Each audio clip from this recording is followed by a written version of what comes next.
യുധിഷ്ഠിരൻ, ഭീമൻ, നകുല സഹദേവന്മാർ ഇവരുടെയൊക്കെ അസാമാന്യ ശക്തിയെപ്പറ്റി ഭീഷ്മർ ദുര്യോധനനോട് പറഞ്ഞു കേൾപ്പിച്ചു.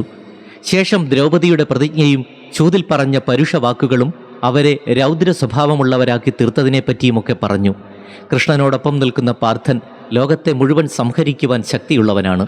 ഗാന്ധീവം, അമ്പൊടുങ്ങാത്ത ആവനാഴി, പിന്നെ ലോകത്തെ മുഴുവൻ കീഴടക്കുവാൻ എന്താണ് ബുദ്ധിമുട്ട്? ആ അർജുനനോട് ഏറ്റുമുട്ടുവാൻ ഞാനും ദ്രോണരും മാത്രമേ സമർത്ഥരായിട്ടുള്ളൂ. പക്ഷെ പാർത്ഥൻ യുവാവാണ്, ഞങ്ങൾ വൃദ്ധരും. അതുകൂടാതെ നിരവധി യുദ്ധവീരന്മാരായ മഹാരഥന്മാർ പാണ്ഡവപക്ഷത്തുണ്ട്. അവരെല്ലാവരും എതിർത്തു വന്നാലും അവരെയെല്ലാം നേരിടുവാൻ എനിക്ക് കരുത്തുണ്ട്. പക്ഷെ ശിഖണ്ഡിയെ ഞാൻ വധിക്കുകയില്ല. കാശിരാജാവിൻ്റെ മകളായ അംബയുടെ പുനർജന്മമാണ് ശിഖണ്ഡി. എൻ്റെ മരണത്തിന് കാരണമാകുവാൻ ജന്മമെടുത്ത ശിഖണ്ഡി.